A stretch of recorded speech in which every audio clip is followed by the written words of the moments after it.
Hey guys, this is your girl Nina, here with Get Right Nina, and also the head blogger and the only blogger at gatheringpearls.com.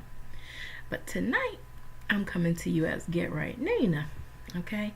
And the reason being is I need to get some things right. I need to lay some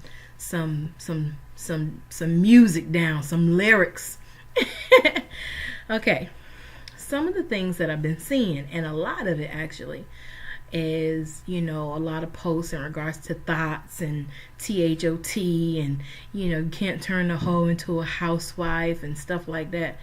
And I'm going to tell you, it bothers me.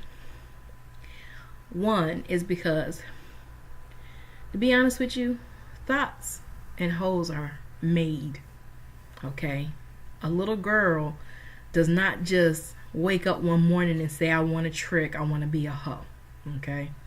She might have been molested, and that's all she identifies with in a man is seeing herself in this over-sexualized way.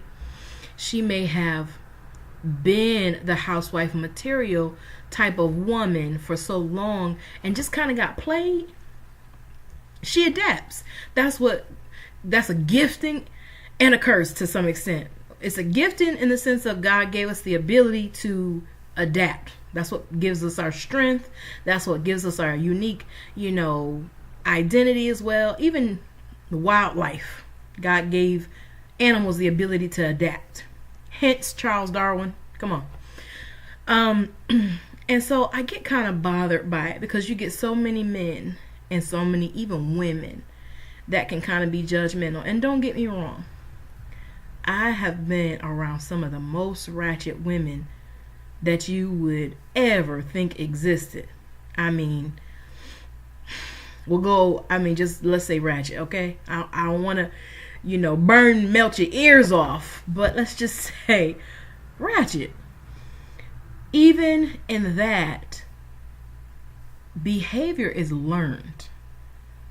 Behavior is taught. And so it bothers me when you see black men, especially black men. Because no offense, I see a lot of other cultures willing to invest somewhat into a broken woman who is in the transition and who's ready to be truly healed and made whole. There's a difference from dealing with a woman who clearly is not ready to change her ways and being with a woman who has had some bad learned behavior. She could have been molested as a little girl. She could have seen a revolving door in her household where men came in and out. It could have been somebody in her own household who turned her on to tricking or made her think that that's how women should be viewed. Women are sexualized. And let's keep it real.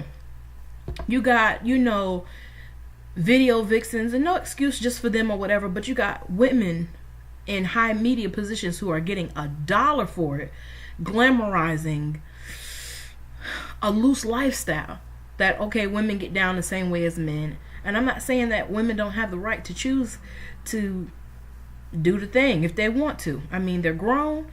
If that's the risk that they want to take, if they want to do the thizzle, that's them. But a lot of times we're just saying a woman is a thought or you can't turn a hoe into a housewife. What about the millions and millions of little girls through trafficking, through incest, through sexual molestation, through men who dog them out? The same men who are calling women out are the same men with the same doggish trait behaviors who now created a byproduct really of their behavior, and now they want to judge the very product they helped create.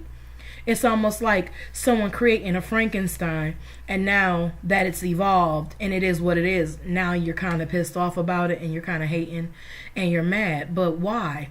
If you yourself take accountability and treat a woman as a queen, and you keep that pattern going, being honest, not playing phone tag, not playing text me and I got this chick on the side and you don't even know, not playing those kind of mind games, but being a real man about yours.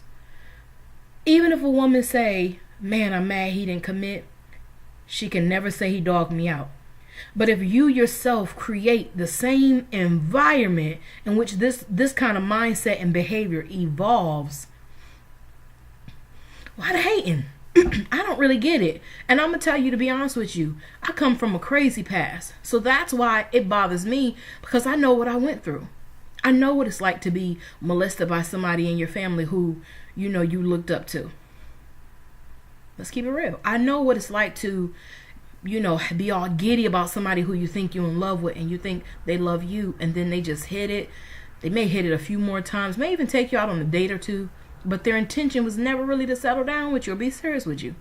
So now this is the pattern where, you know, you're looking for this love in all the wrong places. You're looking for this man, and you're looking for him to be the solution to your aching heart and your hurt. And then he lets you down, and not only lets you down, but breaks you in the midst of it. And constantly happens. Yes, something is wrong with that woman for constantly being with that type of man. She does need to evaluate and get healed and get broken and love herself. But there's also some accountability that I don't see the brothers. I just don't see that accountability there. I see a lot of pointing fingers and judgmentalism, but I don't see that, dang, I have created monsters myself over the years. Let me now turn my ways and keep my mouth shut off of women. I don't see any of that happening. And then the crazy thing is, when you see a white man with a black woman, oh man, his Johnson ain't long enough to touch that, reach that. Oh man, she done sold out. But why? Because he was willing to invest what you considered trash. Gotta really evaluate that. So I mean, before you call a woman a thought or a hoe, and you can't turn a hoe into a housewife, actually evaluate what you just did. Maybe a few minutes ago, or a week ago, or a month ago, or a year ago, or maybe even 5 or 10 years. You're not perfect. You're not perfect. And if you yourself have not changed that behavior, guess what? Your daughter, she'll face it. You know why? Because God does not like ugly, and you will reap what you sow. Even if in your generation you don't face it, your child will. I'm a living witness to it. And especially men from church, that's what hurts me the most. It's brothers who were raised in church with women, seeing what women go through, got moms, got sisters, got nieces, got best friends, see what they go through, know the kind of caliber of man he's been, and there's no accountability, but you got your mouth and your lips all over the woman. I'm a little bit puzzled with that one. That one got me a little like, huh? What happened? Who did that? Yeah. You need to really think about that.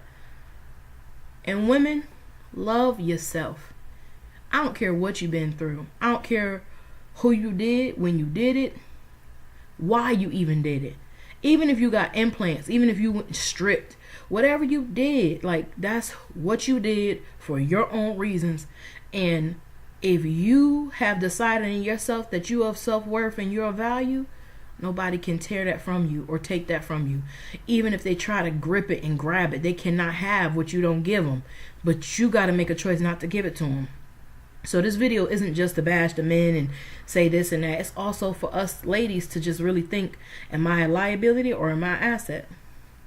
Am I contributing to what they're saying?